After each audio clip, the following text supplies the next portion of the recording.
Hello and welcome to this week's Monkey Nut Punch podcast. Unfortunately, we couldn't do it last week because Keith had terminal diarrhea and he was in hospital and it was terrible. Buckets everywhere. Looked like a brown tsunami. Do you want to try that again? All right, hang on a second. I'll try again. Just replace my name with his name and then the story's probably more true. All right, we'll try it again. Right, quite enough of that. That's going to be a bitch to edit. Right. So, no, I wasn't feeling very well last week. I'd been doing a lot of travelling and must have picked something up on my journey. Yes, that was probably what caused it. But the idea of Keith having torrential tsunami of diarrhea is funny to me, so I'm going to stick with that as my story.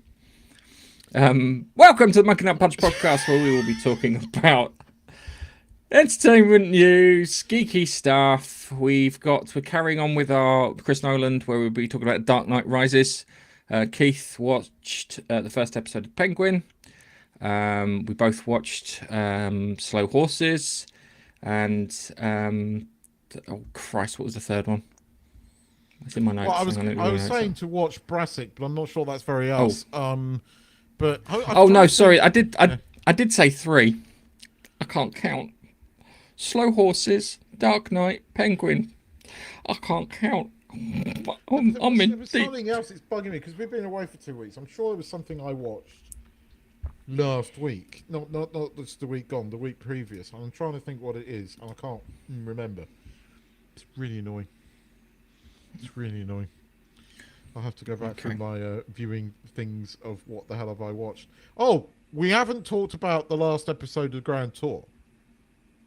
No, we haven't. We'll save that towards the end. That might have been it, actually. Yeah, that probably was it. I definitely watched that last episode of the Grand Tour, which is a bit sad. But, you know, they're old. That sounds awful, but they're old. Well, I mean, I don't know how old. I mean, I think Hammond's a bit younger. And I'm enjoying his workshop program. That's quite good. But yeah, no, I can understand why they've stopped, but at the same time, I'm gutted they have. But yeah, but I've been watching a few of their older specials and enjoying those. I'd forgotten the Mongolian one. The Mongolian one is actually really good. I think it was in season 3, but if you haven't watched the Mongolian one, really good. The one I liked was the Arctic special. Yes, I watched that. First one where they really fucking pushed the boat out and did something no one's done before. Plus, I rewatched it when I was in hospital when it cheered me up. So, yeah, back in. I've been in that car at a motor show, and I think it was the Zurich motor show. It was at. I can't remember. I've seen that car. Didn't try to do the Antarctic. Yeah, well, it's a bit different. I think. Penguins, man, penguins. Less less dangerous than polar bears. I can tell you that for a fact. All right, shall we get on with the first bit of news, which isn't a great one. Let's find something I can.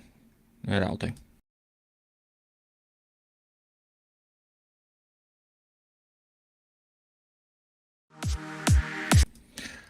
Today we start with some sad news from the world of entertainment. Dame Maggie Smith, the legendary actress known for her roles in Harry Potter, Downton Abbey and numerous stage and screen performances, passed away at the age of 89.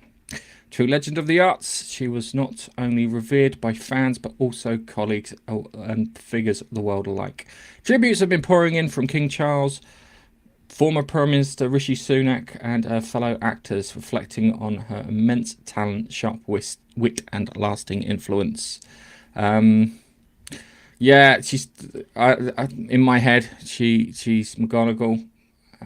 She's quite a good one. I know that she's also you got the Downton Abbey lot who She are was very big good into in that. Maggie Smith. Sorry. She was brilliant in that. I mean, she Yeah. she bought. I mean, this one got me. This one. Mm. I mean, I was a James Earl Jones fan, and I was gutted when he went, but this one got me. When I saw that, I was like, oh no, it did actually bring a tear to my, because I love Maggie Smith. I mean, she's just. I mean, the films that she's been in, and yes, she was and always will be McGonagall. I mean, this is one of those roles that I don't know they will be able to recast well in the up and coming TV series, because I Yeah. remember picking up the Potter books and reading the first Potter book, knowing that there was a movie coming, not knowing who had been cast.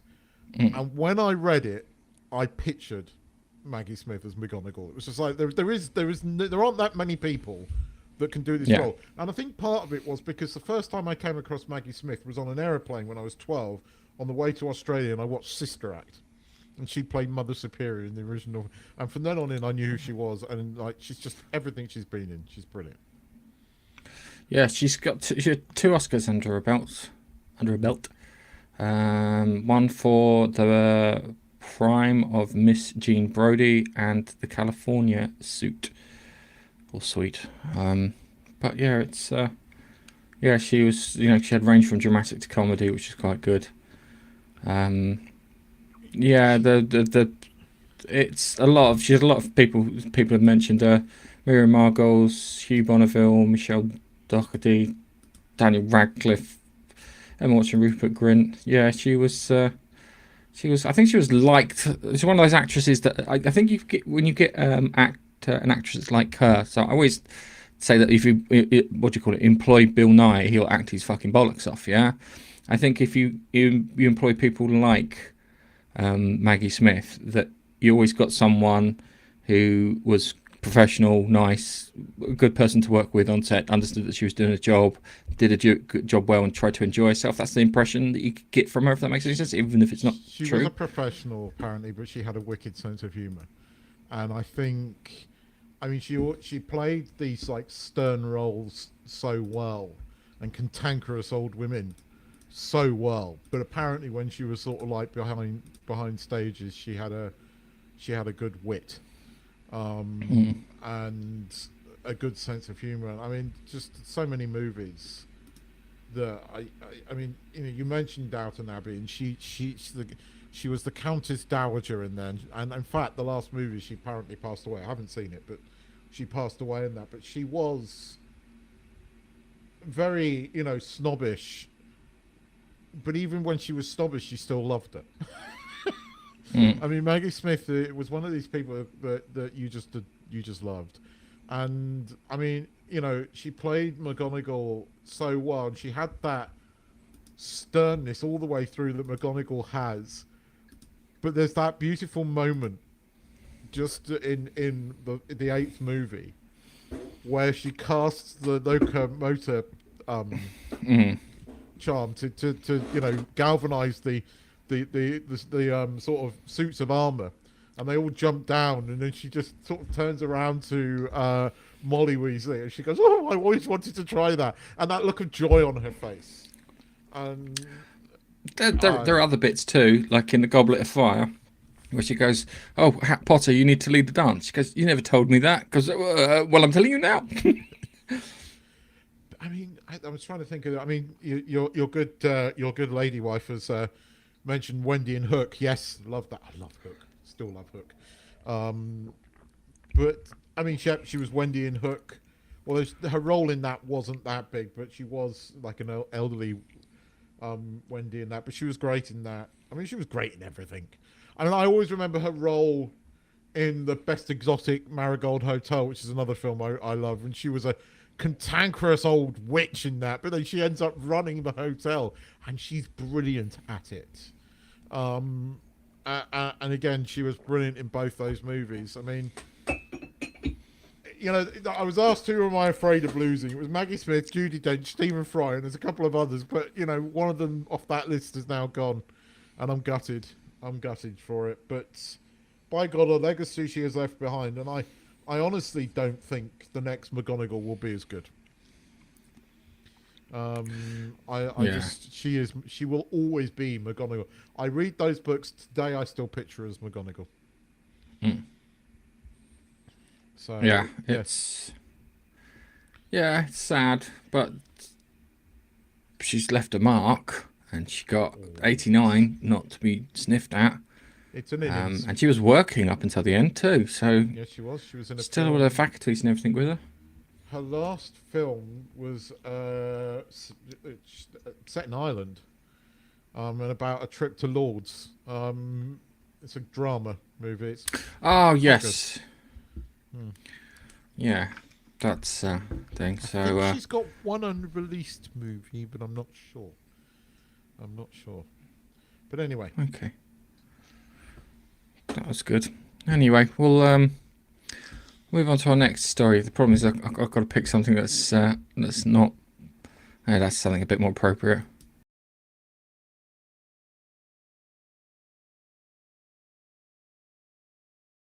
Enjoying the pod. In a recent interview, Jared Harris, the son of late Richard Harris, the original actor to play Dumbledore, has expressed his disapproval of the HBO upcoming Harry Potter reboot series. Harris himself shared the belief there's no need to remake these iconic films, which he described as fantastic and best left alone.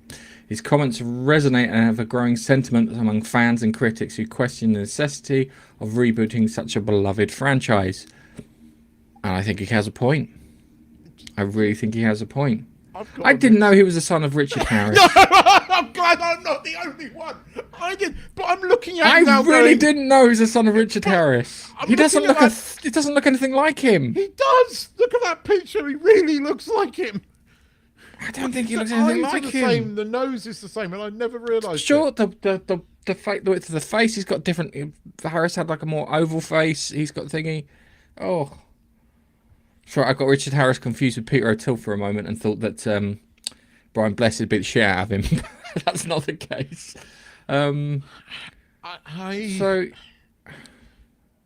My concern around the remakes is in one way I'm up for it because TV can do the books in theory more justice, but having read that bullshit casting call that they put out, and it's like, are they really going to cast like a blonde Ronald Weasley and a black Harry Potter? I mean, are they really going to be that dumb? No, they're probably going to go with the black Hermione, and they're going to do it on purpose, and I hate that. Behind closed doors, they've already made up their mind. So what they put out is bullshit because they intend to do that. When we see the cast, we'll know then. It's annoying because if they just cast them the same way as they did in the films, it's a license to print money. It'll be the biggest TV show ever. But are they wise enough to do that? No. Are they wise enough to?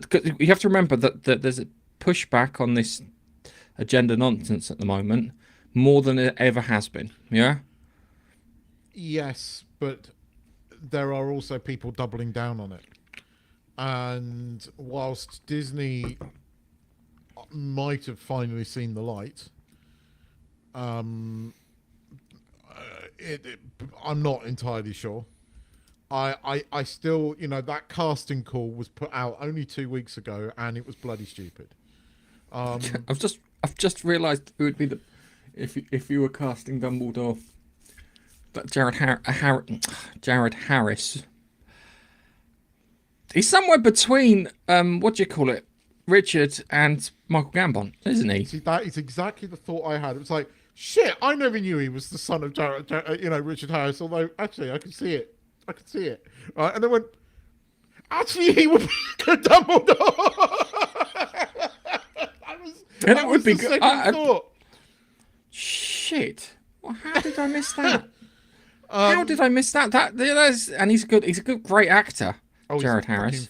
fantastic actor. And yes, I mean, I mean, I saw him in. I remember seeing him in The Expanse, but he's been in other things. But I think the first time I saw him or first time I remember seeing him was The Expanse, and then recognizing him in smaller roles after that. But I mean, he was in The Crown. He played Elizabeth's father, George V, and he was good in that. Yeah, he's a fantastic actor, and I just never realised he was Richard Harris's son. But now I can bloody see it. I can't unsee it. And yes, he would be a good Dumbledore. He would. He has the voice. He has the look. He has the presence. He's got the chops. Yeah, he could do it. Shit. I'm annoyed because if I was thinking about Dumbledores and bits. Yeah. See, this is the thing. I mean, I'm not sure he's 100% right. And I know everybody loves the movies, but I think in many ways, they're written for TV if you do it right. In this modern era where we're pouring all this money into these lavish shows, done right, it could work. The trouble is, right now, these lavish shows are all shit. I mean, don't even fucking get me started on the Rings of Power. It actually made me angry this week. I nearly threw something at the screen, right? And then I saw this interview after with why they did a certain thing. And I tell you, if I see the guy in the street, I'm going to knock him out. Because it is an absolute fuck you to Tolkien. And it makes me so angry. Biffa, I think, if you haven't watched it, don't. Just don't. It makes me so bloody angry. But we'll talk about it in the reviews section briefly. But I mean, in McGonagall. I mean, I get it. You can recast Dumbledore. You could probably recast Hagrid. There's probably a few people out there that could do a good Hagrid, but Maggie Smith was always McGonagall for me. And I don't know who else they're going to get to be able to do that. And to a lesser extent, actually, what's her face as Molly Weasley will always be Molly Weasley for me. Yeah. It's I could still see what's his face playing Snape. I mean, he's got that look. He's just got to pull off the accent. But he could do a good Snape if he can pull off the accent. I still think he could do. Yeah, he's definitely got the look. But yes, I mean, they're casting for it now. I survived the Power of the Rings. My TV nearly didn't. It's only just been repaired. It made me angry. God, it made me angry. Anyway, let's move on before Keith goes into rant mode early. Yeah. Apparently our bumps aren't working. I just checked. They're not working on my side, but I always have problems with them, so I don't know if they're not working. Can you trigger them at your side? No. Or okay. What's the question? Hang on, maybe. Sorry, technical stuff. Yes, technical here. I can trigger the ones that I can see, so I can try triggering one. Let's trigger one. Let's try one. You've already done the Facebook one. Yeah, let's do this one.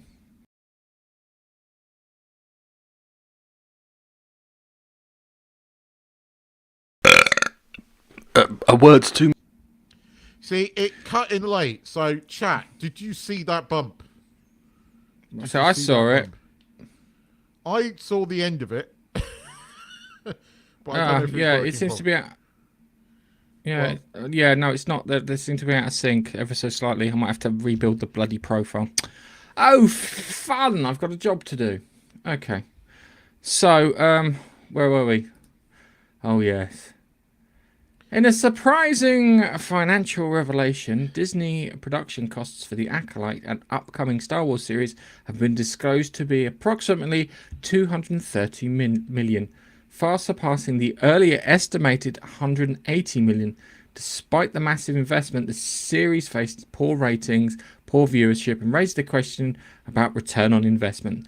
The high production cost revealed through UK tax filings have drawn the attention to the series' struggle to gain traction, making it one of the most expensive flops in Star Wars history. And on top of that, the budget never showed.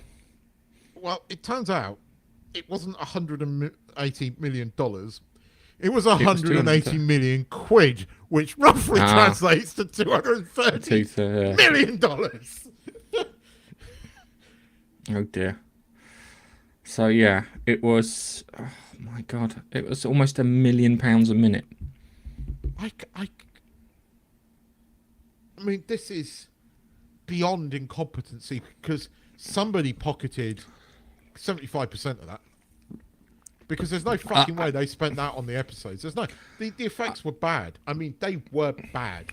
There's a bit. I mean, I think I said it's in the 3rd or 4th episode where they're standing on the the edge of the Jedi Temple, and the camera pans around to this outside. And I swear to God, given a week, I could have done a better fucking job in Blender. It was that bad. I always hear the comparison between that and House of the Dragon, which his budget was half of that for more screen time and looks twice as better and is written twice as better and has better actors in. Series 2 was smaller. Series 1 budget was 200 million because they had to build the what do they call Sets. it? The volume. No, they've got this. They use the similar thing that they do in The Mandalorian, except they do it better. They've got a special name for it. The sort of 3D set thing that they can projection set thing. They built one in a studio in the UK and they use it. I think they call it the volume or something. They built bigger sets for season 2, but again, the House of Dragon. I mean, there were some slightly dodgy bits, special effects wise, this season, but nowhere near as bad as the Acolyte. And House of Dragon's a lot longer. Like, episodes are like an hour long. And the Acolyte was badly acted, badly written, badly directed, badly special effects, badly everything. There is not much you can say good about the Acolyte at all. And that's why it got cancelled, and yet there are people that still banging on about this for all the wrong reasons. And it just shows you what the world is now. You know, objectively, right, even critics are now coming out and saying, yeah, it wasn't very good, right? Because now it's been cancelled, they can, right? And the job of a critic is to criticize, right? But even, you know, most of these critics now, this is why you shouldn't listen to them. You know, it's why that film... Oh, Gareth cut out for some reason. I'm going to carry on anyway. It's that reason why that film... The Am I Racist has not been reviewed by any mainstream media, and that says more than anything. The job of a critic is to criticize something in and review things that are in the film. It doesn't matter whether they agree with it politically, they should be reviewing it, and they don't, and that's what's poor. And it's the job of any critic. Oh yeah, you're back. Yeah, no, something happened. I just blinked out of existence temporarily. I think I was saying to the ladies and gentlemen that are watching and the people on the podcast that the job of a critic, and this is why you can't trust critics anymore, is to criticize everything that's, you know, popular TV, popular entertainment. So why haven't they written any reviews on Am I Racist? I don't know. Are you? No, it's a film. If you've not heard of it, I know it's a film. I was doing doing a bit of wordplay there, my good fellow.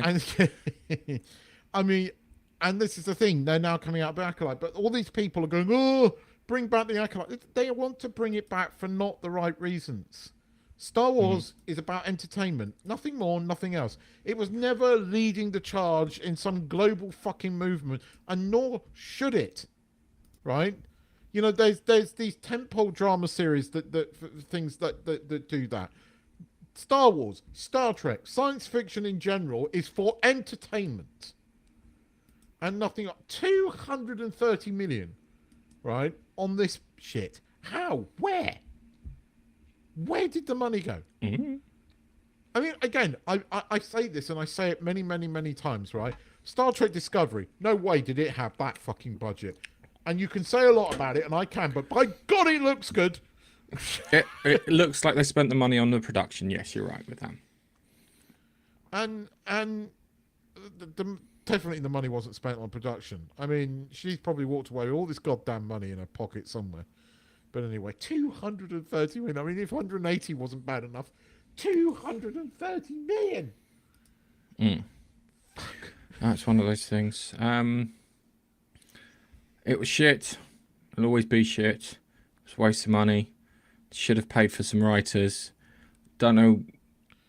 I don't know, because when you put a TV show like this, yeah, odds on the money you're spending on that TV show isn't from Disney, it's from external investors, yeah. So the financing department go out and find loans to fund this, so it doesn't come out of Disney's pocket directly, and then when money comes back in, it then goes back into the people who spent money on its pockets. The good thing is the tides are turning, right? I think you're right. I don't think she's ever going to work in Hollywood again. I don't think she will.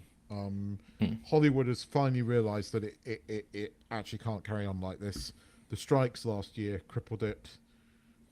There's been no real big blockbuster summer hits this year other than Twisters and Deadpool. And only one of those I saw in the cinema. I can't actually think of anything else that I went to see in the cinema this summer, and that's because of the strikes last year. There hasn't been that much in the way of good, TV. We talk about a few things, but most of that has been, not shot in Hollywood. They're dying, and they can't afford to carry on like this anymore, and I think that's what they're realising. I think it's too late. I think it is time for Hollywood to implode.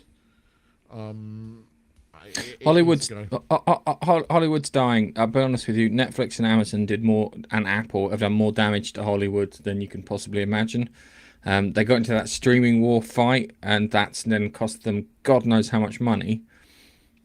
And it's like, what have you got to show for it? You don't get royalties now on your TV shows, which is a big thing. The idea of network television and the quality control through pilots gone.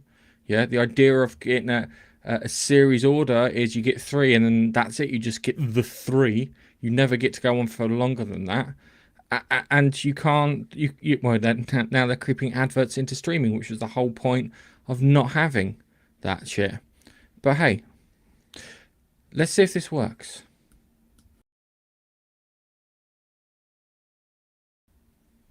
No, I didn't see it. Still didn't work. No. Figured jumping in that might have done it, but I'll have to reload all these things. So exciting news for RoboCop fans, as Amazon have officially announced the development of a new RoboCop TV series. The show will be led by showrunner Peter Ocko, with renowned filmmaker James Wan attached as executive producer through his company Atomic Monster. This new series will be produced by Amazon MGM Studios, talking about Amazon a moment ago, and will explore the collaboration between the technology conglomerate and the police department to combat the rising crime with a technologically advanced enforcer, part man, part machine. There have been 2 RoboCop TV series already. Yeah, and I didn't know another one was coming, and I'm not sure it's going to be any good, because like RoboCop, the original movie, was a satire. It's ironically, it's a really fucking deep film. It's so incredibly deep, you really do not understand. It's one of those films you watch and you go, oh my god, I like Alien and Aliens, yeah, but Alien is a deeper film than Aliens, yeah, and RoboCop is a deeper film than Alien. Yeah, there is so much more on it. It's about corporate greed, about crime, about consumerism, about Jesus Christ. And you think I'm joking? No, technology. I know you're not, because I've watched a lot of this. I know a lot about the original movie, which is why I was like, oh, it's a TV series, and I was like, oh, it's Amazon. You see, because again, I'm coming around to the conclusion that things like Reacher were flukes. Again, Jeff Bezos is also what's wrong with the world. Yes. And this fucking idiot that sticks a cowboy hat on and rides on his penis-shaped rocket, not into space, and then starts calling himself an astronaut, and comparing himself to the likes of men that actually did something dangerous and actually went to the moon and did stuff like that in the 1960s in a fucking tin can. They're bloody astronauts. You are an idiot in a fucking cowboy hat that got lucky. You were the first in there, and you got lucky. I still don't think you're particularly bright. You might be the boss of Amazon and one of the richest men in the world, but I think you were lucky. You're not an Elon Musk. Yeah, he definitely isn't. He really isn't. But going back to RoboCop, see, because they did the RoboCop 2, which was, it had some elements in it, but it was a much harder script to kind of engage with. And then there's RoboCop 3, which ironically had a more interesting element to it than RoboCop 2, but was done so fucking poorly. Yeah, the idea of that things have got so bad, civil war. Yeah. Yeah. And then they had the fear of this is an Alien too, with the fear of Japanese companies taking over and whatnot too, which was quite an interesting thing. But it's apparently doing they're doing a prequel to Legally Blonde. Sorry, I just saw that in my notes. It's I like RoboCop. That you could do something, but you'd have to make it quite dark. You'd seriously have to make it quite dark. Yeah, because basically what you want is someone commits a crime, they do something fucking horrific, RoboCop turns up and shoots them, you get catharsis. That's the model for each episode. To me, it's been done and done and done again. They tried to remake it not that long ago. Oh, it's fucking disastrous. RoboCop, the original movie, as I said, was a satire. And really, you can't satire what's going on in the world at the moment. I mean, the world is a satire of itself. And, I don't... I saw it and went, oh, RoboCop TV series, and then I actually sat down and thought about it and went, I mean... Again, it's just another sign of non-originality that they can't come up with a new idea. We've already had a RoboCop TV series. We've had several follow-up movies that were nowhere near as good, deep, or as clever as the original. There are so many hidden levels to that original, as you have mentioned. It was a satire of different things. It was a bit like Inception. It was a freaking layer upon layer upon layer. And as you said, there was religious connotations in there if you look deep enough. You mentioned that Alien is deeper than Aliens. That's correct. But Aliens was fucking cool. Sentry guns, dude. Oh, Sentry guns. I know, but Alien, because if you look at Alien 2 film-wise, there's deeper stuff in there apart from the psychosexual bits they've got in there. Like if you look at Ash, yeah, if you follow Ash and you just watch Ash through the film, you can see bits where he looks like he's malfunctioning before he gets to that bit where he attacks Ripley. So, for example, when he's waiting for the guys to return back from the ship, he starts sprinting up and down on the spot for no reason. Yeah, he's drinking milk constantly. Yeah, every time he's drinking something, it's always milk. Yeah, so when you see him spit out white stuff, it's not that. The bit where they're at the table and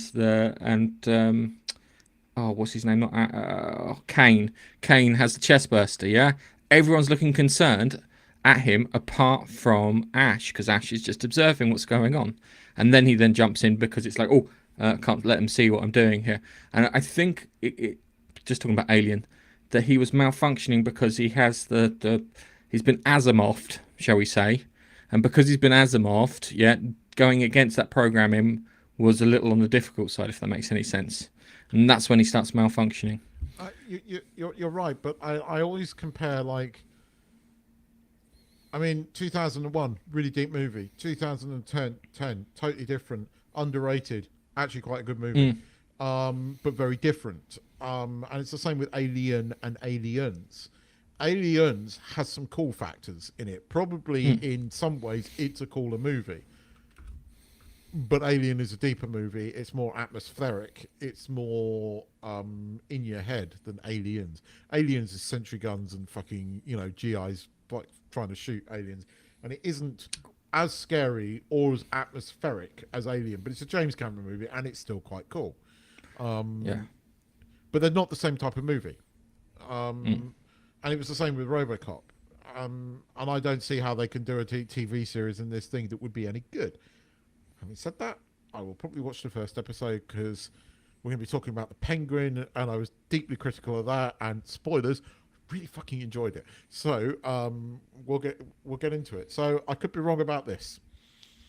Yeah, I think it's going to be interesting to see. So yeah, let's move on, shall we? So, comments. I forgot the comments. We've got one more news story. We've only done 3. I'm sure there was 4. We did Maggie Smith, Acolyte. What else did we do? Yeah, we did all 4. We did 4. We did Maggie Smith, Dumbledore being replaced. Yeah, you're right. Sorry. You kind of merged the Maggie Smith one into that. Yeah. And then the Acolyte thing with all the stuff. So, I should really share some music. So, background music. I don't think we've got too many comments this time, but. That's because Chuck and Laurie are in Lake Placid. Lake Placid. They're not fighting off a giant alligator, are they? Well, that's exactly, every time he says I'm in Lake Placid, that's exactly what I think of. It's a different Lake Placid, though. Oh, well, I've lost my background music. So, I'm going to... no. Balls. Everything's gone wrong to say on a technical level. I go away for a week and everything breaks. So, let's just go through the comments quickly. So, Tanith got here first. Just. Then Biffa with the squirts. I still haven't finished watching that bloody Indian sci-fi thing. And then we've got Wendy was in Hook. Yep. Pierre Locomotum. Yep. And we know. I'll have to rebuild the whole profile and see if it works. Tanya says she thought Jared Harris had been asked to be Dumbledore and said no. And that's why the article came out. Well, if it's true, it's a shame he said no, because he probably would have been a very good Dumbledore. Yeah. And it's weird, as I said before, he is halfway between Richard Harris and Michael Gambon. Wise. Why do it to yourself, Biffa? Seriously, why do it to yourself? Why put yourself through that pain? If you want to hurt yourself, just put a load of drawing pins on a chair, the wrong way up and sit on them. Yeah, you could say something interesting. A very small bit at the end. So yeah, the video thing's not working. It worked, but cut in halfway at the end. Yeah, okay, all right. So Acolyte, $250 is barely. $250 is barely nothing. Couch change. I mean, not so Disney at the moment. Admittedly, it's the budget of your sort of blockbuster movie at the moment, but a TV series, that's a lot of money, and there's no way they're spending that on Star Trek. And I can diss Star Trek, and I am the first one there to criticize it, but they look good from a production perspective. Yeah. I don't know if they do. I'd say China. Well, I need Donald Trump going China for that. It's going to China. That's probably where it's going. They will probably cast a pink-haired female to play RoboCop. I imagine that they will be going on about him being transhuman to trans allegory of sorts, if that makes any sense. Movies like Extraction were a fluke. Extraction 1 and 2 are quite good, but they're streaming movies. And actual fact, they're probably some of the better streaming movies. I quite enjoyed that Mark Wahlberg and Halle Berry movie, even though the script was. It's one of those bad scripts that you can quite enjoy because you like the actors, and probably not a film that would have attracted me to a cinema. But as a streaming film goes, it's pretty good. There was one a few years ago with what's her face, the blonde. Oh God, what's her name? The one that was oh God, I forgot her name. She was in the remake of The Italian Job, and Seth MacFarlane likes her as cast her in loads of things. I mean, she was in an episode. Charlize of Theron. Yes, right. Where they played the ancient ones. Yes, that was quite a good film for a Netflix film. Yeah. I liked. There's one called Spectral, which I liked, where they were printing ghosts, 3D printing ghosts. I like that one. It had some cool robots at the end. It was as deep. It was as wide as the ocean and deep as a puddle. There was I enjoyed that. I have seen that, and that was good. There's one that's come out on Apple this weekend with Brad Pitt and George Clooney, which I liked the trailer to. So I want to see that. Yeah, I kind of want to see that. I haven't watched it yet because I've been busy. But I would quite like to watch that. But yeah, no good cinema films. Anyway, right, what should we talk about? Should we just get fucking power out of the way? Right. Sure. Oh fuck. I'm gonna go for big poo. So Gladriel, right? I have to say this again. She's fucking married. Where is her husband?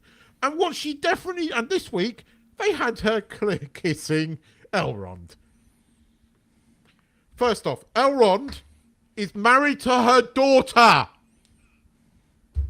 The age difference must be staggering. Just 500 years between you two. It's not right. Oh my God. They are just using Tolkien as toilet paper, and this fucking Hollywood trend of taking, things that have deep lore, that have fans that are fans of the lore. It's not like it's one fucking book. Tolkien wrote. There's got how many fucking notes around all of this. He mapped all of this out, right? It's not like other authors out there where you're adapting one film into a book and you take licenses with it. Tolkien has deep lore and has a lot of fans for like the last 100 years. It's not bloody well like this is just some book that some author wrote a few months ago. This has a lot of meaning, and to take a shit over it like this, it makes me mad. And again, it's Amazon. It's that fucking cowboy hat wearing prick that's poured $1 billion into a piece of shit. And Elrond never, ever kissed Gladriel. There was no romance there. And he wasn't gay either, because if he's not giving googly-eyed at Gladriel, he's looking googly-eyed at the dwarf.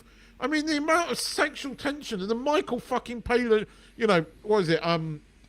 Michael Palin looking motherfucker. Yeah, the Michael Palin guy, but not Michael Palin, low rent Michael Palin, right? Cheap Michael Palin. Oh my God. First off, elves have long hair. This thing about having elves in there with short hair, it's bullshit. When you say elven, an elven look, long hair, pale skin, right? Sorry, but that's what the elven look looks like.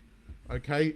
Pointy ears come later, but elven look is long, straight hair, right? Not this Michael Palin pop.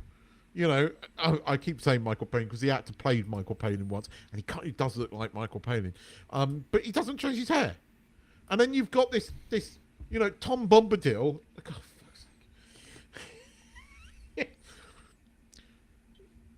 It's not going to get a third season. If it does get a third season, I don't know what's wrong. Oh, it's going to get a third season. If it's going to get cancelled, it'll get cancelled from a third season. If not, it'll carry on for 7 seasons, and it'll be like as obscure as Star Trek Discovery. Made me so angry this week. I mean, they've been riding loose with the history and the making of the rings and things like that. And the actor that plays, he was okay as Hellbrand, but he is awful as this elven thing. And again, why does everything have to be so gay? And I mean,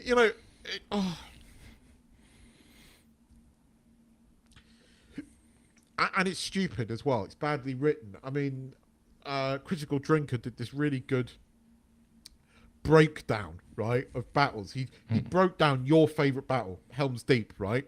And he said, look at it. When the filmmakers were making it, and he goes through all the logic of it, right? And you can see it. You can really see it. You can see that Peter Jackson thought about this shit, right? And the people around that were making this film really did think about this shit. There is logic to this battle, right? Even though it's a fantasy battle, there is logic there, right? There's geography there. Things don't just suddenly fucking change, right? But then they broke down the battle in this, their big fucking battle, right? And it's just shit. It's like, how do these people get jobs? Who gives them, spends $1 billion fucking dollars, right? And then gives it to a bunch of morons? Hollywood. And you wonder why you're failing. Anyway, Branson. Can we talk about something nice now? Yes, Penguin. Gareth, you need to watch this. It's good. Right? And I've worked out what it is, why it's good. Because there's no emo fucking Batman. Right? Because I remember watching The Batman, and it didn't really make that much of an impression on me. So I went back and watched it again. No, because he fucking loses. Yeah, I went back and watched it again, and it's because he's emo. I mean, it is because it's emo Batman. But actually, the thing I liked about that film was, like, the Penguin. Falcone was quite good, even though they've recast Falcone for the Penguin TV series. But it was quite, see, the Penguin TV series, it's in that same kind of Gotham, although we see Gotham in the daylight now. But it's kind of like, if you were a fan of The Sopranos, it's kind of got that vibe going on, right? But it's set in the Batman world, and the Penguin's a bit more penguin-y in this. So he drives around in a purple Maserati. He's got a purple suit on, but he has the wobble. And you have to keep reminding yourself that what you're seeing on screen is a shitload of makeup and who's under it. Because I can't see it, but he's brilliant under all that makeup. First episode was genuinely really, really fucking good. Yeah. Obviously Falcone is dead and his daughter is there. I'm not going to ruin everything in the episode, right? But his daughter has just got out of the nut house, right? She plays it so well. It's like this bit where she comes into the room and Penguin turns around and goes to her, goes, I thought you were sort of in hospital. She goes, I've been rehabilitated. And the way she does it is so psychotic. And it's like, oh dear. Oh shit. I really enjoyed it. I genuinely really thought it was very, very good. It doesn't have the Batman vibes as much. It took the elements that I liked about the Batman, and there are some elements in the Batman I quite like. There are bits in the Batman that remind me of like the Dark Knight Returns cartoon. There's certain elements of it, and Gotham doesn't look like just one city, which we're going to talk about in a minute. See, this is the weird thing. Because I think I watched part of the Batman, because I think I know people like it, but I think it's fucking stupid in places. Yeah, it is. On the street level looks like Gotham, but from the air, you get no fucking shots from the air. So you've got the character of Gotham, but you don't get to see the whole of Gotham from the air, sort of thing, like you did in the Dark Knight Rises. Dark Knight, the Batman Begins. Sorry. Yeah.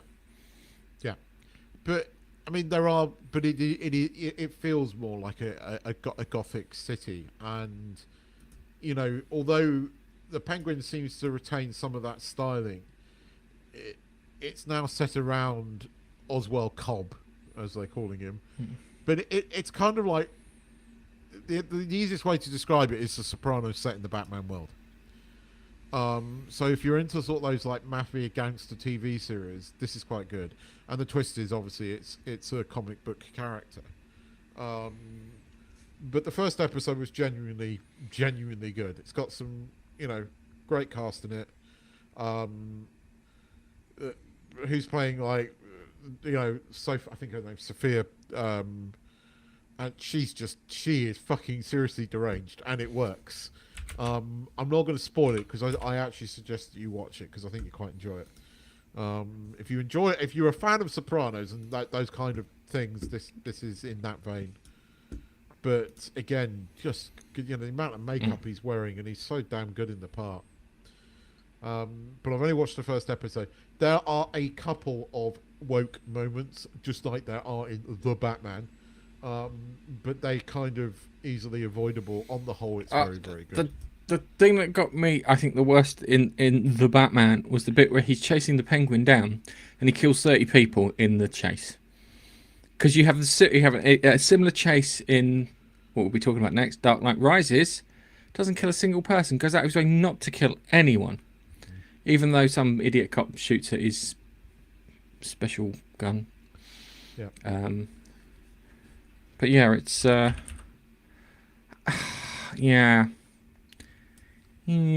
I'll watch it. I'll give it when I get a chance. I'll watch it, and hopefully it'll tickle me. I enjoy haven't it. watched episode 2 yet, so it could have gone downhill. But I really enjoyed episode 1. That's what I can say on that. Also, yeah, you've got to watch Tulsa King as well, because you got me into this, right, you bastard. Oh, I will, but I'm gonna watch it. I'm gonna get it it once and then hit it all at the same time. Third episode, which only is aired today, so I won't ruin it for anyone because probably none of you have seen it yet. Genuinely really good. Yeah. I mean, again, Sylvester Stallone made for this role and perfect. It's just brilliant. it just works so fucking well. I'm looking forward to that. It's Could we talk about slow horses? Yeah, I really have you spotted what I spotted? What have you spotted? River's song looks awfully like the people from that compound. I think that the bloke that grandfather killed is his half brother. Yep. I got the feeling the woman that I can't remember, I'm going to call him the bagman now, Sam, got from France and took to the UK is River's mother. And the reason he was looking after him is because he felt fucking responsible because she probably did something silly a bit further on. Here's the thing. I think the guy that tried to kill him, X, might be Daddy. Oh, you mean Hugo Weaving? I don't know what the character's name. Yes. Yeah. Might be Daddy, which makes that really fucked up. Also explains why he wants to. He's quite James Bond-esque, given the fact that his brothers would be doing terrorist shit. But I knew the end of the 4th episode, right? I could have predicted that. Like when he comes down on the loft and they've all fucked off, I went, she's still in there. She's still in there. Oh yeah. I was waiting for that. I was waiting for that because I was sitting there thinking, it's not. No, it's not. He's not. They're not that lucky. They really aren't that lucky. If it was Jackson Lamb, yeah, but it ain't Jackson Lamb. It's River, and that means she's sitting there waiting for him.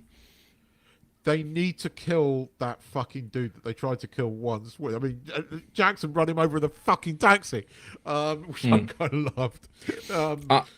Do you want to hear what I think's funny? The one who's the, I think Scratch of Scratch and Sniff. I can't remember the name, but I know it's called Scratch. Yeah.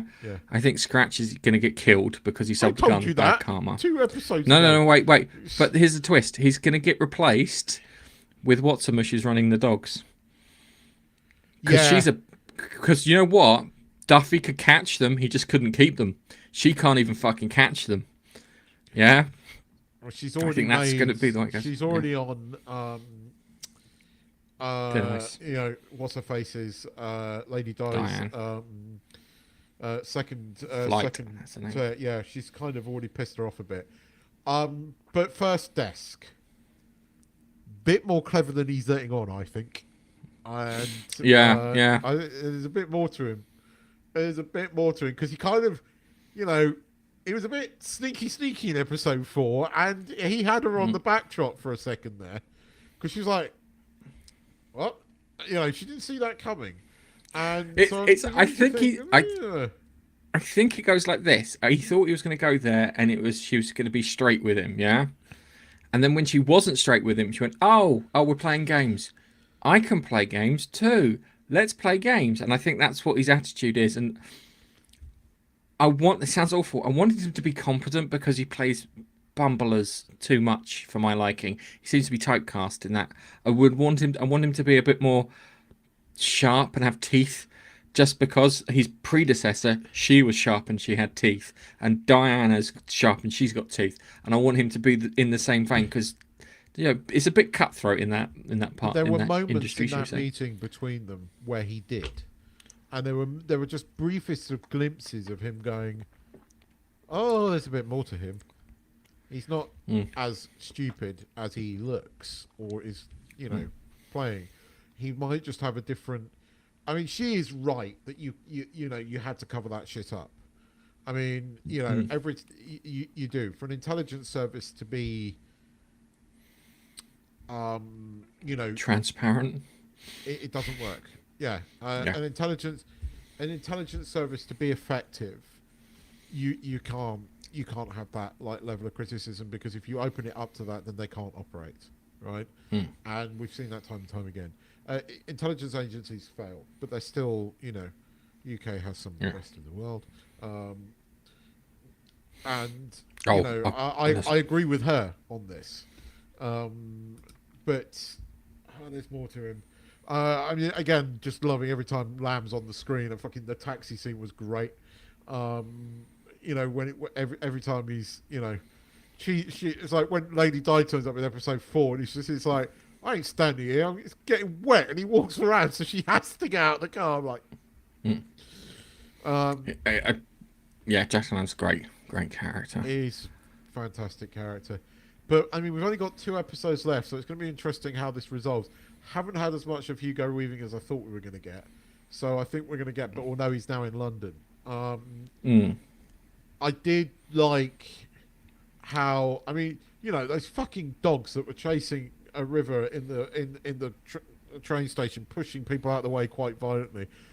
The only thing I would have done differently is I would have had River just gone like that as he was walking away. Like, fuck you. Well, he did that on the roof last episode, didn't he? Where he fell through the tin roof. Yeah. Which was amusing.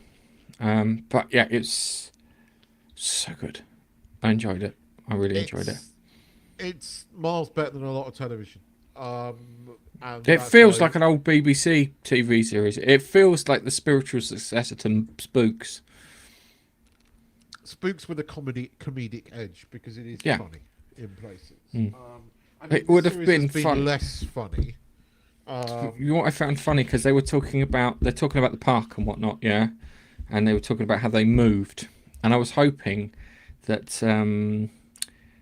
David Cartwright was going to go and wind up at what they used for Thames House in Spooks, which I think is the Masons building, which is near Thames House, and use that for that, because it would have had a link in there, and that would have been really cool, but they didn't. Well, no, they actually did use the exterior as a hotel, but it was painted up to look like Thames House. If you noticed, I just liked the idea of turning Thames House into a hotel. But if you look at the exterior, that it's meant to be Thames House. They just don't show all of it, which I thought again was quite funny. But yeah, it would have been better if you'd seen the whole frontage of it and it had been the same as Spooks. That would have been kind of a little nod. But no, I'm loving it. Look forward to this coming out every Wednesday. Now that so much else has finished, it's really annoying. As I said, I mean, we were talking about the Grand Tour just before. You finally watched that, didn't you? Yes, I watched it. Sorry, I had to watch it with the family. I wasn't allowed not to watch it with the family. I enjoyed it. So yeah. There was less dicking around. I liked the boats. I thought the boats were funny. Mm. Funny enough, there's a couple of videos people filmed because he showed it in his pub. He put it on a big screen in the pub garden, and afterwards he did a 30-minute Q&A, and they were like, "What do you think of Hammond and May?" And he was actually really nice about them, but he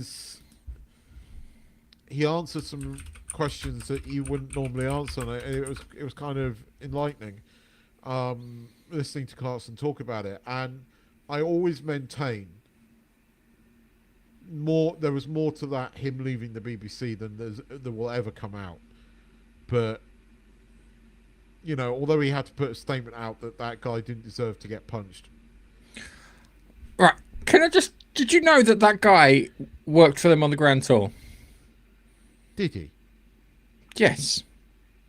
No, I didn't know that. So I think it went thusly. I think it was woke BBC, didn't like straight white man, getting lots of publicity, blah blah blah. They had complaints, lots of complaints about him. Oh yeah. And there were everything from all his bloody articles that he'd wrote for, I can't remember, was it Telegraph? Is it Telegraph? Anyway, he'd write these articles and he'd get lots of complaints. So I think he did one about Meghan Markle, which got complaints, and then all these things. So from their perspective, he looked a bit radioactive. Yeah. And then here's the opportunity, and then they got rid of him. That's what I think happened. Even though the guy who got punched was like, kind of, you don't need to fire him, just make him apologise to me, which is probably his thing. It's funny because afterwards, so many of these critics, right, put out videos going, "Oh, Grand Tour, it's ended, but it was of its time. It's a bit outdated and blah, blah, blah," and all this kind. The amount of backlash that these people have had by saying this, you don't get it. These people just don't. These people that bang on about modern audiences don't understand it. I've gone back and watched so many of these episodes, and I'm just in fits of laughter. Some of them, and even Clarkson admitted, they were running out of ideas, and some of them were getting a bit repetitive, and that's one of the reasons why they stopped. It was also that Clarkson just didn't have a passion for cars anymore, and I can understand that. That I can understand. I'm gonna miss them working together because they were immensely funny. I think they're going to come back. They're going to do like a comeback tour sort of thing. Yeah, I think they will. I think that give it. It sounds odd. Give it 5 years, and then they will be itching to do something together. You listen to Clarkson talk about it and talk about those two and be genuine. They really do like each other. They are mates. Right? It shows on screen. This is how normal bloke mates react. I laugh at the piss takes because I do that with my friends. We take the piss out of each other. He accused me of having explosive diarrhea, right? I found that funny because this is what blokes do, right? It's not toxic. It's just blokes being blokes, taking the piss out of each other. That's how we show affection, right? Yes. No, it is. It is. It's like my wife says, "You're always joking me." It's because I love you. It's like, I don't take the piss out of people I don't like. Yeah. I just call them wankers, right? It's like, I take the piss out of people I like. And because, again, it's a British thing to a certain extent, but again, just some of the insults always make me laugh because they're the same fucking insults that I would say, those kind of things. And some of the practical jokes, even though some of them were set up, some of them are not, and some of them are very funny. And again, Biffa, we're not going to turn this into a car show again, but I agree with you. Electric cars don't excite me in the same way. They're iPhones on wheels, and yeah, okay, the gadget part of me goes, "Oh, gadget, pretty," right? But actually, they're just. I've gone quite fast in a Tesla, right? I had it in a ludicrous mode, and I've driven it, and it's fast and it's fun, but there's something missing because I did it in a Mercedes Black Edition. Fucking that car is fucking nuts, and it goes as fast as an electric car, but you get the noise. It's the noise. Electric cars just don't make that. So I understand where Clarkson's coming from. I am going to miss the Grand Tour. Apparently they're going to carry on making it without them. I don't see it working, but it depends who they... No, I don't see it working. They tried that with Top Gear. It didn't work. Well, Chris Harris is the only one out of... It's the only one out of that new lot that I actually appreciate. I like Chris Harris, but Chris Harris has been criticising the BBC recently, so I'm kind of wondering if Chris Harris... Oh, I like him even more! Yeah, yeah. I like him even more now. But actually... That's great. Actually, Matt LeBlanc was quite good, right? Because, like, I remembered the aerial Atom, right? And there's this new, well, it's not new, but I've never seen it before. There's the aerial Nomad, right? Oh, fucking want that, right? And I saw Matt LeBlanc's review of it, and it was just, again, it was him being a bloke and loving the car that he was driving. I tell you what, if I win the lottery, I'm buying an aerial Nomad, because it's like that fucking buggy I was talking about the other day. I was driving a buggy like that, except the air. I mean, I love the fact that aerial Nomad doesn't need four-wheel drive because it's so fucking fast. He fucking takes off most of the time. Don't need four-wheel drive. It's a bit like that fucking buggy I was driving the other day. Doesn't need to be four-wheel drive. It goes so fucking quickly. It's got a ridiculous amount of torque. That was fun. So, yeah, I mean, just watching them dick about with that in a field and doing circles. Oh, anyway, we're becoming a car show. But Grand Tour, I will miss it. I will miss it. It was a good final episode. It was fitting in many ways. But I did rewatch the Polar Special. Really enjoyed that. The Mongolian one, you need to watch that. Even the fucking Winnebago one was really funny. The one I want them to try again was when they tried to turn Robin Reliant into a space shuttle. Yes. I really just want them to... I just want to see the fucking thing detach at the top and then just fly into, like, Norway or somewhere like that. That was funny. Yeah. That was funny. But no, it's worth... with the Grand Tour, we salute you. Right. We need to get on with our review of The Dark Knight Rises. And... yes. I love this film. So... I love this film. There's something that bugged me about it, and you know what it's going to be. Right? They didn't even dress up Wall Street. It's Wall Street. Right? Okay. And there's a shot where it's blatantly New York. They've even got them building the new World Trade Center. And again, they didn't do any composite shots. That's what's annoyed me the most about The Dark Knight and The Dark Knight Rises. There's no compositive shots. It's fucking New York. Right? Wall Street, the most famous stock market on the fucking planet, and they didn't dress it up to make it look slightly different. Or do a compositive. All right, I was going to talk about the fucking epic opener. The opener is fucking amazing. Oh my god, because you know that a good chunk of that is practical. A good chunk of that practical. There's some CGI. All practical. The plane... There's some bits... That plane was flying, yeah, and then it wasn't. They did that for real. It's in the it's the DVD. shot where I don't know if it's Tom Hardy or a stunt person where he's holding on to the doctor, and they drop the plane, and it just real, and you're just like, that's fucking amazing. Real. It's so gorgeous too, because I don't know if they did it in Iceland or Scotland. Yeah. I don't think it was Scotland. I think it was Iceland, you know. No, I think it was Wales. It could have been. I think it was the Brecon Beacons because I just pulled up the notes. There's the Blu-ray special features because they talk about this and it's practical. And it was IMAX as well. It was shot on IMAX. Yeah, they're not easy cameras to lug around. They had them in the air. A fucking A4 print. But yeah, I mean the stunt where they capture the plane is real. Inverness, Scotland. Oh, there you go. There you go. Because it had the guy that was playing the CIA guy is actually English, and he was the dodgy geezer in Game of Thrones. Yes. Yes, I remember now. I haven't. I'm not a Game Phone watcher, so yeah. Yeah, that's cool. That as an opener. What James Bond? Chris Nolan could do James Bond fucking easily. Excuse me, are you just mimicking me from the previous episode? No, no, no, no. I'm just not. I'm just saying he could do it easily. There's a difference between what you said. He should do it. He should do it. Like, take your head out of the fucking woke cloud. Stop worrying about the minority on the internet, because $1 billion Bond movie.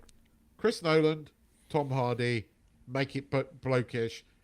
Don't worry about any of this woke bullshit. Just give them the fucking movie, $1 billion Bond movie. Right fucking there.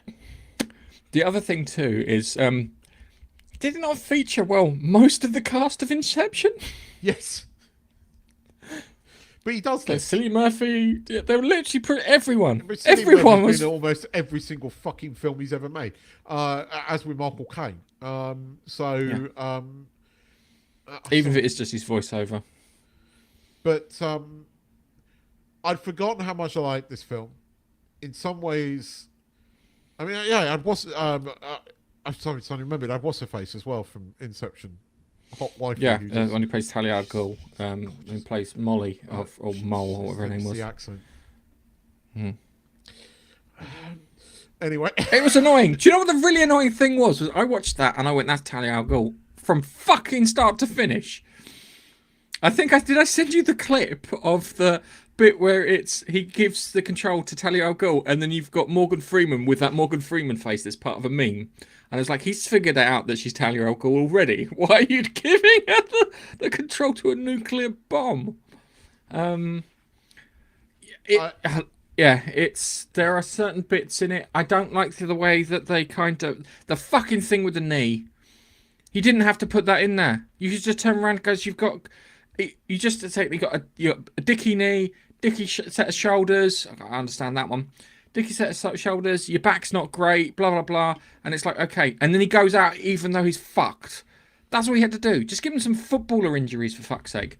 I know they were trying to do the Dark Knight Returns comic book bits, because there's a bit where they're chasing him. He's turned up for the first time after the attack on the stock market. And the parallels between that chase and the Batman chase are completely different, where he is not killing anyone, he's saving people, blah blah blah. And they do you're in for a show tonight, and then he shoots the thing and he says sorry bats, and then disappears. That was good. It didn't make too much sense because quite clearly someone broke into the stock exchange and stole all his money. The world saw it happen. Yeah, the whole planet saw it happen. I know that storyline-wise, they tell us that it's going to take some months, maybe years, to prove that this is what happened. Yeah, which is fine. Yeah, that's what happened. But given the fact that he behaved in crazy bits, money that he had, squirreled away. I love the ending to this one. The ending is so fitting because you didn't need to kill him off, and they didn't kill him off. No. It's the only time that Batman's ever kind of been happy, and it works. In the narrative of the film, it works. I actually enjoyed this a lot more than thought I was going to. There are moments where, even though knowing all the twists and everything in it, it allowed me to watch the film. I am really annoyed with Nolan for using real cities. He should, it's the one criticism I have of the Dark Knight thing. And it seems to get worse as you go on. Like, the Dark Knight, it's Chicago, but there aren't any really noticeable landmarks where he doesn't even hide it. It's New York. Yeah, I know. It's so just talking about things. Anne Hathaway as Catwoman. She did Catwoman good, and they managed to give her the ears without having given her the ears, which I quite liked. It was clever. The bit where she's riding the bike at the end, it's like just It works in every way. It works. Yeah, it's weird because she got the essence of the character down. I like the way they included Robin without including Robin. Yeah, it was clever again. That was like kind of because I don't think Nolan liked the idea of having Robin in there, but having it makes sense because in like kind of if you remember watching the cartoon for the Tim's or whatever his name, Bruce Sims Batman or whatever it is, yeah, Bruce Timm's Batman, I think that's it. When he did that, he had Lucius Fox as the person who repaired the Batmobile, which is fantastic. And I did like the idea that Batman was in league with a cop on the ground, because that's how he started off, being in league with Gordon on the ground. And now Gordon's commissioner, it's not as practical as it is having someone else on the ground. And that kind of, I like the logic, if that makes any sense. That was like, makes me cheery. And that was good. Tom Hardy. Apparently, Tom Hardy's 5'9", so he had to wear extra thick shoes and lifts and whatnot to make himself as tall as what's his mush? Christian Bale and Alfred or Michael Caine, which I found quite amusing. But everyone put in a good performance, even though there was some plot hole bits. It's like kind of the one that pisses me off, and they go, "Oh, this is a plot hole." Yeah, it's like kind of he gets out of the hole and then he somehow manages to make it back to Gotham. He just saved you 20 minutes of your life being wasted. Yeah. Do you know why and how he got back to Gotham? Because he's Batman.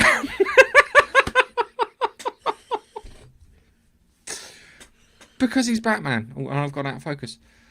So it's good, and it was built around kind of redemption and sacrifice. There's more plot holes in this movie. Yes, but it doesn't suffer being overly long like The Dark Knight does in some ways, and it uses its characters better. Catwoman is done well. Bane is fearsome in it. The twist, bringing back Liam Neeson. Having Talia al Ghul in it and doing that whole twist and not really introducing her, just having her there. Again, it's all very, very clever. The 8-year time gap between the two movies explains all of it. The time gap in the movie, because the movie happens over near enough a year,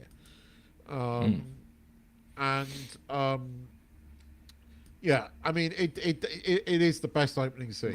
I think it's Chris Nolan's best opener. Yeah. I'm trying to think of something that's better.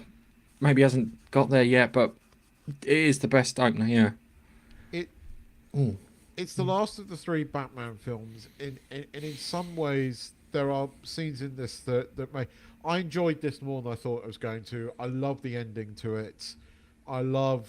the handover to Robin, that although they called him Robin, it's they are handing him the mantle of Batman, and that works for me when he discovers the Batcave and the music. Oh, the music's so fucking good. Yes, definitely.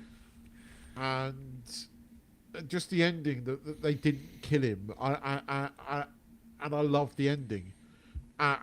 It's clever. It's that scene, a throwaway comment, by Alfred, further the way into the movies, how you ended it and how you showed he was still alive. Brilliant.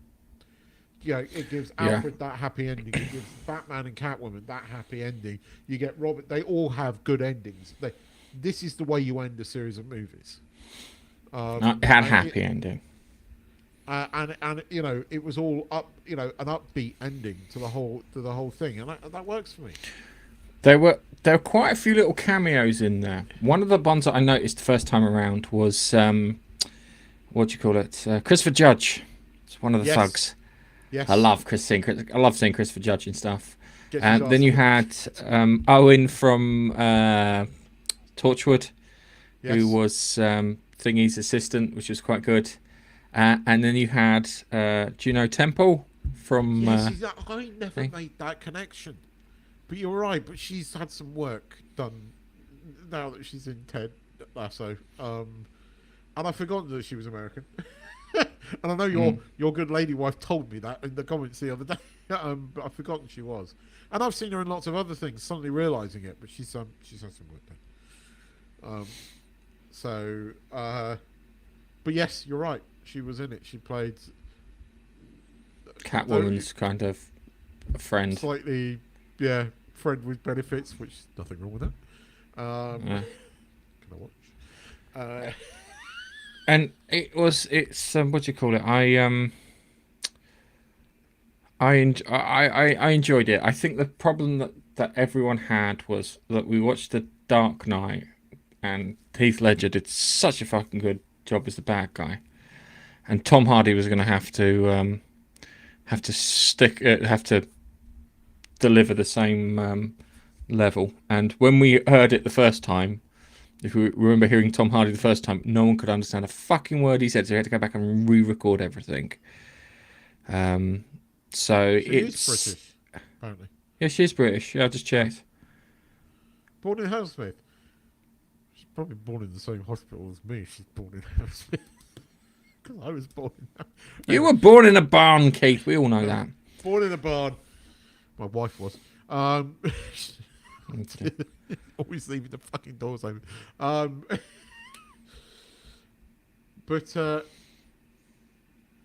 No, you're right. But I mean, yes, he was a very good Joker. But I do wonder, had Heath Ledger still been alive, whether it would have been as iconic. Because I've watched it again, and I watched this, and in some ways, arguably The Dark Knight Rises is a better film, has a better opener. And it feels a bit, even though it's more New York, it feels a bit more Batman-esque. You have that slight fantasy edge back again with the pit. You know, you have that element that you had in in Batman Begins in this movie, and therefore it makes it feel a bit more connected to to Batman Begins than The Dark Knight did. The trouble is with The Dark Knight, he decided to go completely stylistically in a different direction, whereas he comes back a bit in this. He still doesn't go back to Gotham looking like Gotham, and that annoys me.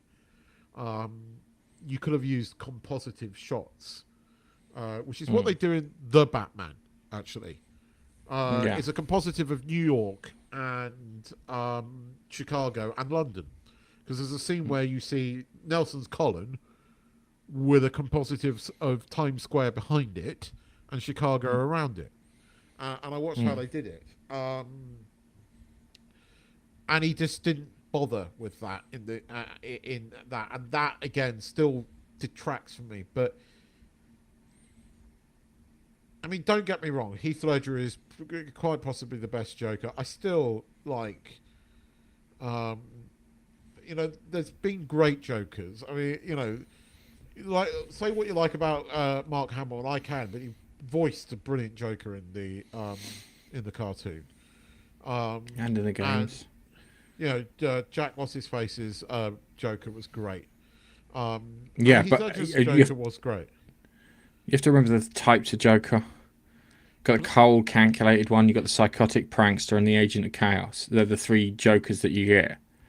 And if you look at them in those terms, yeah, because Mark Hamill and Nicholson were psychotic pranksters, yeah, and then you've got what's his mush, Ledger as the agent of chaos.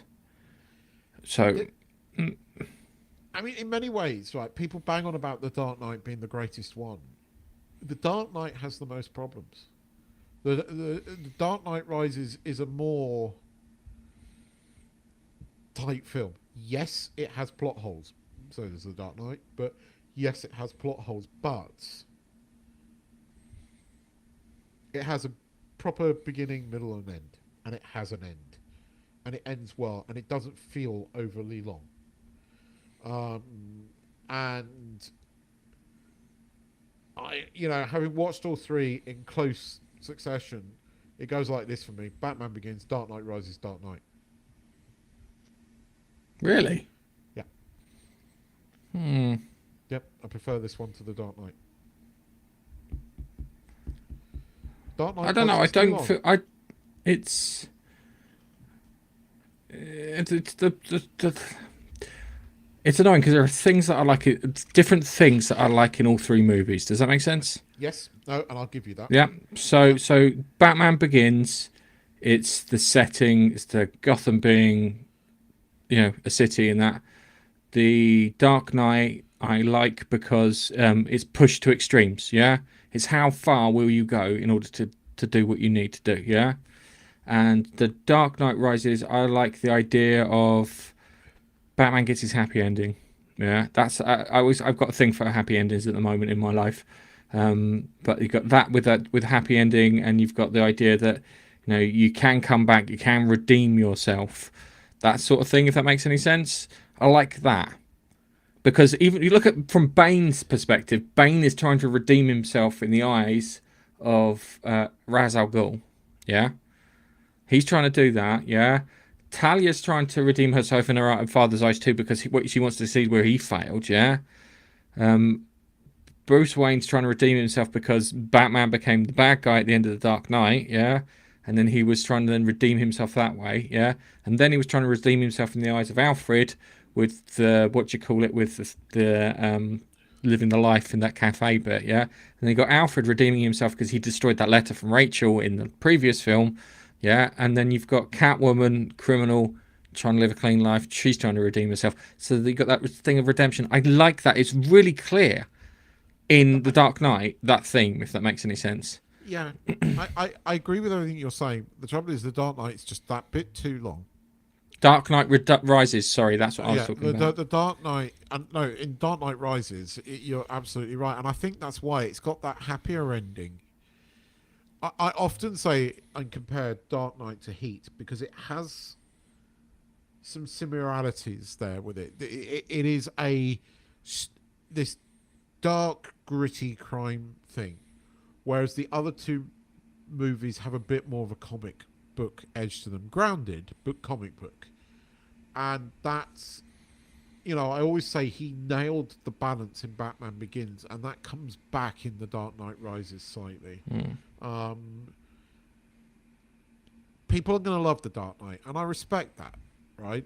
And I mean, yeah, Biffa, there you go. But no, I See, I think that's a fair one too. I think that's a I'm not fair gonna, one too. I'm not gonna say you're wrong. I think it's a personal preference slightly. Just the Dark Knight doesn't work for me as well as the other two movies do. Mm. And I do argue if Heath Ledger was still here with us, would his Joker role be as celebrated as much? I don't think it would be, but it would still go down as one of the best performances as a bad guy. But I don't think it would have. There are people that jumped on that bandwagon in Hollywood because they are, and it's so fake, and there is some element of that towards this. Mm. And there are problems with it. It's not as. It depends if you like that kind of movie. You see, if you really enjoy Heat and you really enjoy those crime things, I really enjoy The Sopranos, so I like The Penguin. So if you like that style of movie, of course you're going to like The Dark Knight because it's a brilliantly made movie, and I get why people prefer it. I get why people say it's the best one. Not for me. But I understand. I respect it. It's not something I'm going to sit here and go, you're wrong and argue about. I'm just going to say that after watching Rises again, it's not as bad as we made it out to be when it came out. No. And it's ironic because it's a story about redemption and it's redeemed itself. So and that's where we're going to end it. I think it is Interstellar, isn't it? Interstellar is next. Yeah. Interstellar is going to be an interesting one because I think I might have, in my opinion might be a bit higher than it is of it. I have to rewatch it again because there's certain things that really piss me. Black hole pissed me off. Yeah, the black hole thing pisses me off. Yeah, It's it funny. doesn't work Their like that. version of the They could have put wormhole- another fucking wormhole. Their Sorry. version of the wormhole. I think I've told you this about this series of books that I enjoy about a sentient von Neumann probe. You know, because his brain was scanned when he died, and then he was stuck in a von Neumann probe, and he clones himself, and it's all about replicator drift. Anyway, so the fifth book came out. The fifth book in the Bobaverse came out, and two of them have decided to fuck off to the center of the galaxy, right? And they're about 100 years in, and they detect these microwaves coming from a system, so they slow down. It takes them 5 years to slow down because they're 99.9% the speed of fucking light, right? They're going, so it takes them quite a long time to decelerate. Anyway, they come back to this, and I said it out loud. My wife was like, "Was it?" And they're talking about like they've discovered this like weird effect, and it's like the stars are slightly. It's like this lensing effect. So I went wormhole. Because we interstellar like that, and like several chapters over, and he went, "Oh, it's a wormhole." I fucking told you. And it's like I remember Interstellar, the microwaves, the fucking the comment about microwaves coming, and the weirdness of the wormhole. I was like, So the author basically likes Interstellar because he borrowed from that. So he's using that version of wormholes. It may be the fact that Interstellar borrowed that from actual science. Yes, I know, but I like it. So if he was into the actual science, it would be the same because they would be following the same path. Anywho, Yes. I think we should park it here. I need to go and find out where I can watch Interstellar now, which is good. What's really annoying is that it was on at the cinema, and I could have watched it at the cinema this week, just gone, but I didn't have a chance to. I watched Inception at the cinema with my son, which was great, but I missed the opportunity to go and watch Interstellar, which I'm gutted at. And I missed watching the 20th anniversary of Shaun of the Dead. I feel really fucking old. 20 years old. Yeah, thanks for that. I feel old now. And on that bombshell, I'm pressing the end stream button. Keith, wave. And we're going to see if we can fix our bumps for next week. Bye-bye. See you. Bye.